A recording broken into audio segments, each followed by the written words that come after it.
আসসালামু আলাইকুম রহমতুল্লাহি ওয়া বারাকাতুহু। আপনার বাসায় কি স্বর্ণ গয়না টাকা পয়সা মূল্যবান জিনিস কি চুরি হয়েছে? যদি চুরি হয়ে থাকে তাহলে কোন কায়দায় কিভাবে আপনি সেটা থেকে আপনি হেফাজত করবেন, আপনার সব কিছু ঠিক করবেন, আপনি চোরকে ধরতে পারবেন। আসুন আমরা জেনে নিই। তো আল্লাহ পাক রব্বুল আলামিন আমাদের কি ইহসান করে দয়া করে কোরআনুল কারীমের মধ্যে একটি বিশেষ আয়াত আমাদেরকে নাযিল করে দিয়েছেন। যে আয়াতে কারিমাকে অনেকেই বলে খতমে উনুস, আবার অনেকেই বলে জালালি খতম। এই জালালি খতম যদি কেউ পড়ে, ইনশাআল্লাহ অবশ্যই যে ব্যক্তি চুরি করেছে সেই ব্যক্তি মাল ফেরত দিতে বাধ্য হবে।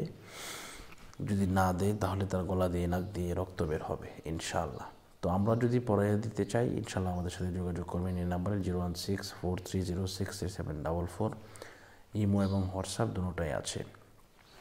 আর যদি আপনারা নিজেরা পড়তে চান, কোন নিয়মে করবেন সেটাও আপনাদেরকে বলে দিচ্ছি। তো প্রথমে আপনাকে ওযু করতে হবে। ওযু করার পরে বিসমিল্লাহ সহ সূরা ফাতিহা একবার, বিসমিল্লাহ সহ সূরা ইখলাস 3 বার, কয়েকবার দুরূদ শরীফ পাঠ করার পরে আপনি লা ইলাহা ইল্লা আনতা সুবহানাকা ইন্নী কুনতু মিনাজ জালিমিন এটা পড়া শুরু করবেন। এটি যখন 100 বার হয়ে যাবে, প্রতি 100 বার পর আপনাকে পড়তে হবে ফাস্তাজাবনা লাহু ওয়া নাজ্জায়নাহু মিনাল গাম্মি ওয়া কাযালিকা নুনজিল মুমিনিন। এভাবে আপনি পড়বেন। তো ইনশাআল্লাহ পড়লে 3 দিন থেকে এক সপ্তাহের ভিতরে আপনার মাল যে চুরি করেছে সে অবশ্যই ফেরত দিতে বাধ্য হবে। আমি একটি ঘটনা আপনাদেরকে শেয়ার করি।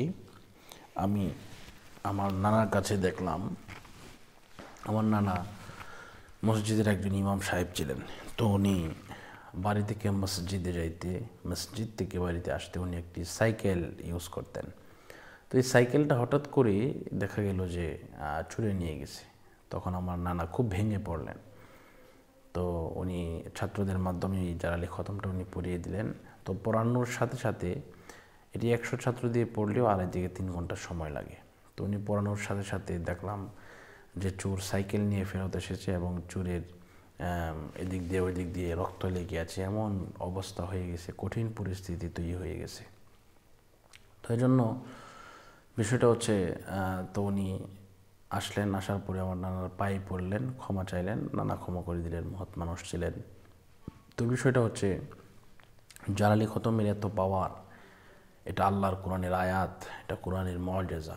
তো এই জন্য আমাদেরকে কোরআনের প্রতি বিশ্বাস থাকতে হবে এবং সুন্দরভাবে আমাদেরকে এটা পড়তে হবে। পড়লে ইনশাআল্লাহ অবশ্যই আপনারা আপনাদের কাঙ্ক্ষিত মাল অবশ্যই ফেরত পাবেন। তো আজকের মতো এই পর্যন্তই।